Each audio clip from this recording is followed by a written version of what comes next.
Assalamualaikum warahmatullahi wabarakatuh. Kembali lagi di channel podcast horor punya cerita.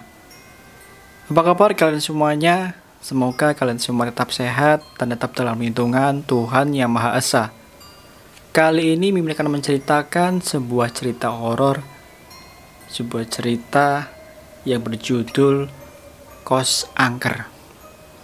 Sebelum mendengarkan cerita ini, alangkah lebih baiknya jika kita membaca basmalah terlebih dahulu. Bismillahirrohmanirrohim. Namaku Adit. Aku berasal dari salah satu desa di Kabupaten Pemalang, Jawa Tengah.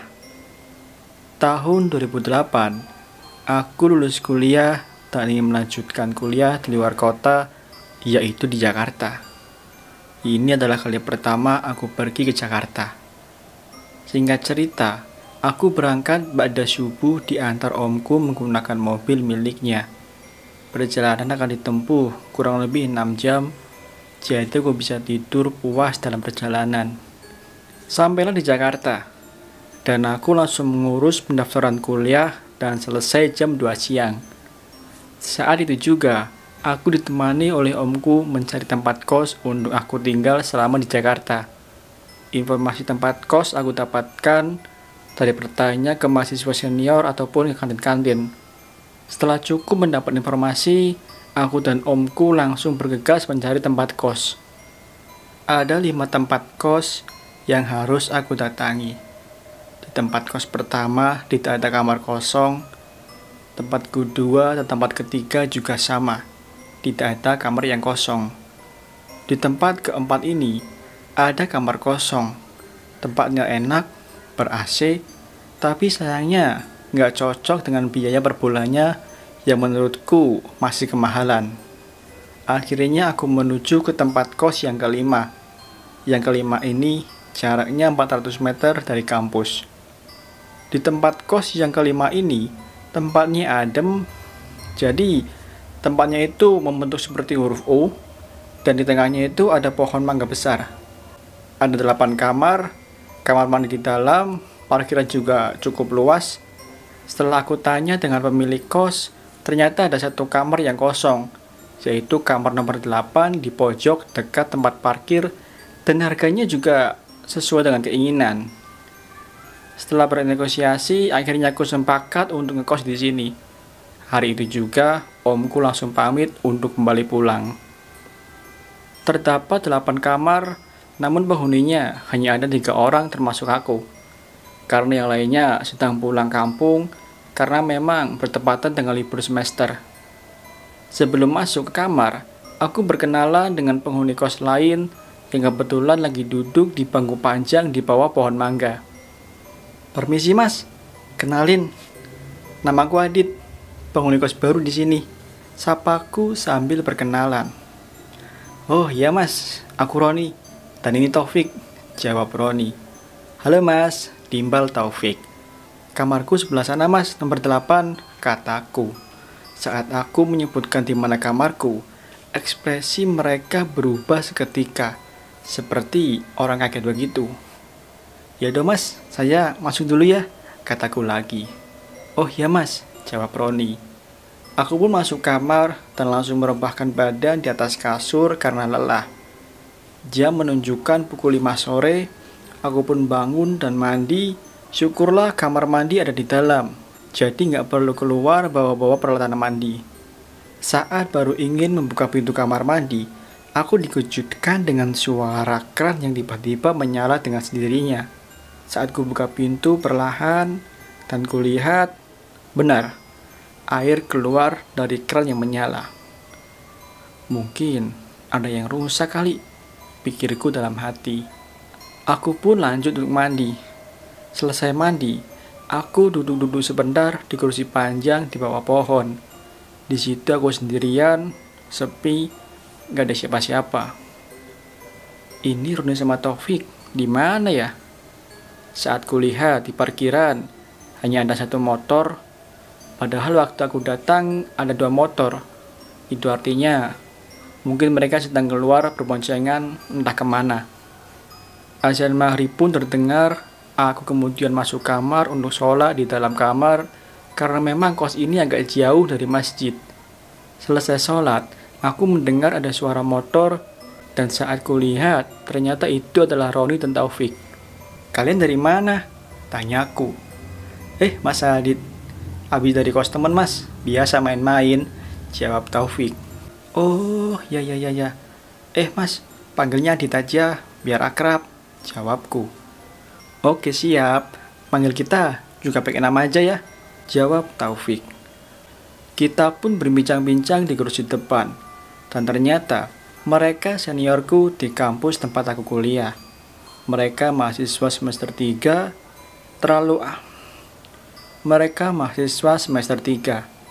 terlalu asik berbincang. Kita pun lapar dan memutuskan untuk beli makan di luar. Tapi aku nitip ke mereka, karena aku masih harus merapikan pakaianku ke dalam lemari. Akhirnya mereka pun keluar untuk membeli makan. Aku kembali masuk kamar dan merapikan barang-barangku. Saat sedang asik rapi-rapi sambil ditemani musik dari HP, tiba-tiba ada suara dari dalam kamar mandi. Suara percikan air seperti ada orang yang sedang mandi di dalamnya. Saat ku dekati dan bertajam pendengaran, seperti ada seorang perempuan yang sedang mandi sambil bernyanyi, tapi nggak dengan liriknya, hanya menggunakan nada seperti seperti itu. Aku semakin penasaran dan aku pun buka pintu kamar mandi, tapi kosong, tidak ada siapa-siapa. Di situ aku bingung bercampur takut. Mungkin cuma halusinasiku saja, pikirku dalam hati. Aku kembali melanjutkan rapi-rapi barang dan akhirnya semua sudah beres. Kamar sudah bersih, rapi, dan wangi. Jam menunjukkan pukul 8 malam.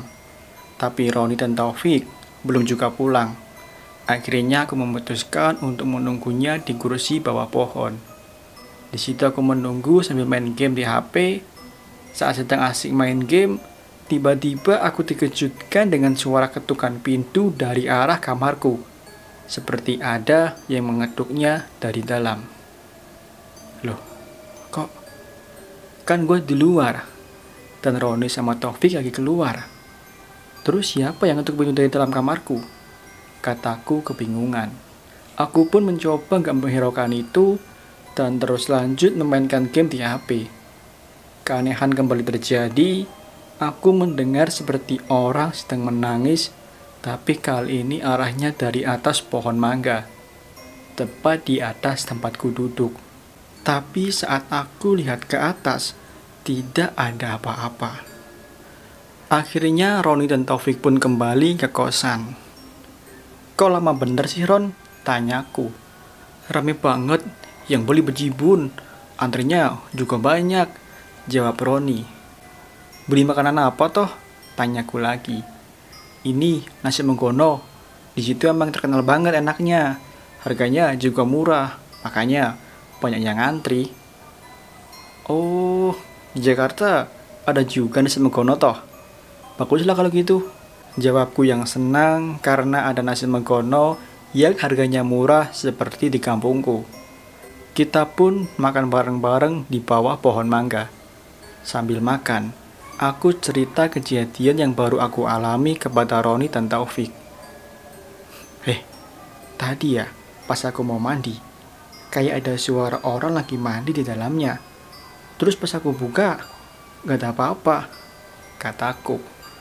"Hah, yang bener Dit, cuma perasaanmu aja kali," jawab Roni dengan wajah agak sedikit ketakutan. "Bukan cuma itu, pas lagi nungguin kalian pulang, aku kan duduk di sini terus sambil main HP, terus aku dengar kayak ada yang ngetok-ngetok pintu dari kamarku." Dan belum selesai cerita, Roni memotong ceritaku. "Oh iya, kamu asalnya dari mana Dit?" tanya Roni. Tidak jadi melanjutkan cerita, aku pun menjawab pertanyaan Roni. "Aku dari Pemalang. Kalau kalian?" tanyaku balik. "Walah, Pemalang toh. Kalau kita berdua nih dari Tegal. Dulu SMA bareng-bareng, sekarang kuliah juga bareng," jawab Roni. Di situ, mereka cerita-cerita banyak hal tentang kehidupan mahasiswa. Banyak hal yang bisa aku pelajari dari mereka. Tanpa terasa, waktu menunjukkan pukul 22.15. Kita pun mengantuk dan memutuskan kamar masing-masing untuk tidur. Aku pun masuk kamar, cuci kaki, dan tidur. Jam 3 subuh aku terbangun karena kebelet buang air kecil. Buang air kecil selesai, aku lanjut tidur lagi. Baru juga sekitar 5 menit memejamkan mata, ada yang mengetuk-ngetuk pintu kamarku dari luar.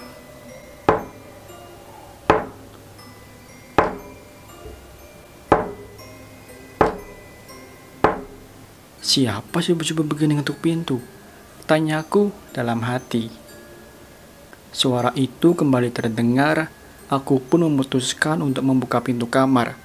Kubuka perlahan sampai akhirnya pintu terbuka penuh, tapi di luar tidak ada siapa-siapa. Di situ aku mulai merinding. Bulu kuduku mulai naik, tapi aku mencoba untuk tetap tenang dan menutup kembali pintu kamar. Saat hendak berbalik ke tempat tidur, suara itu muncul kembali.